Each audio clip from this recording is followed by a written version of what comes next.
You know, so I'm praising Trump's mastery of the fantasy verse, but there are problems too. Yesterday, something happened that is not a fantasy at all. Kim Jong-un fired off an ICBM missile that is capable of hitting the U.S. just about anywhere. Here is the Defense Secretary Mattis describing what it was. Mr. President, Senator, Speaker, a little over 2.5 hours ago, North Korea launched an intercontinental ballistic missile. It went higher, frankly, than any previous shot they've taken. It's a research and development effort on their part to continue building ballistic missiles that could threaten everywhere in the world, basically.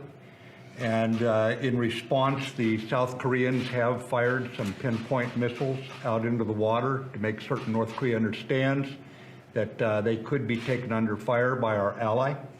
But the bottom line is it's a continued effort to build a threat, a ballistic missile threat that endangers world peace, regional peace, and certainly the United States. And Trump's response very quickly was this. And some of you have reported a missile was launched a little while ago from North Korea. I will only tell you that we will take care of it. We have General Mattis in the room with us, and we've had a long discussion on it.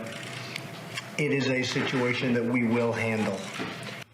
All right, so here's the question about Trump, and it's a question all of us have to ask ourselves now, because we've been living in this fantasy verse for too long ourselves. All of us listening to right-wing radio, all of the left listening to all the rest of the media, which is basically living in this left-wing fantasy that, you know, that the government can solve all your problems. It can solve the problem of evil. It can solve the problem of poverty. It can solve all these problems that it simply cannot solve, and that it can do so without creating other problems like taking your freedom away. But on the right, we've had these people saying, you know, pounding their palms with their fists and saying, why doesn't the government do this? Why doesn't the government do that? When the government is a very, very difficult machine that has to be, you know, run.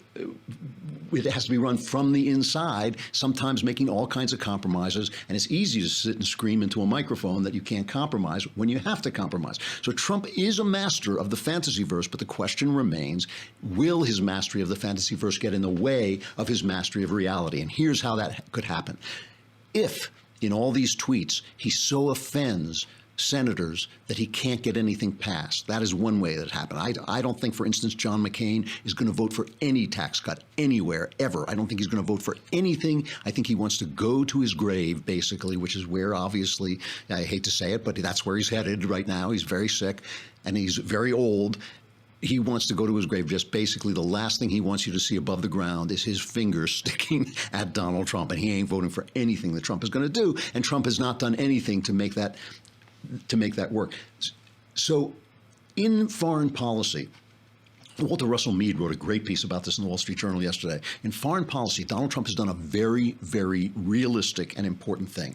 After the fall of the Soviet Union, America got kind of stoned on its own success and started saying, oh, it's the end of history. It's just a matter of time before everybody lives like we do and everybody has the same beliefs and it's just a question of time. We just have to manage this. Now we can go take care of the environment. Now we can go establish peace in our time. Now we can spread democracy through the Middle East. And not so much. The history never ends. Human degradation and sin never end. It's all going to go on. It's all going to be a problem every day. There's always going to be risks. There's always going to be compromises. There's always going to be gray areas. So Donald Trump has dialed back our foreign policy in a very, very realistic way. The question is, do his tweets, does his sense of humor, which is great, which I love, does his constantly trolling everybody, is that going to make people overseas distrust him? Are they going to catch on that he's a trustworthy guy in the room, but not necessarily on Twitter? Or are they not going to rely on him, and are we going to lose some sense of power in the world? Don't know yet.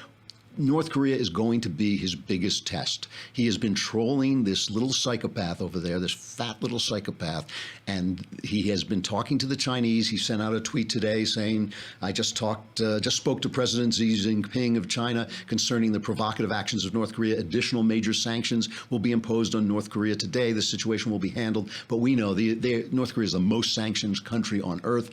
We don't know whether he is going to develop a foreign policy that has the reality to go with his rhetoric.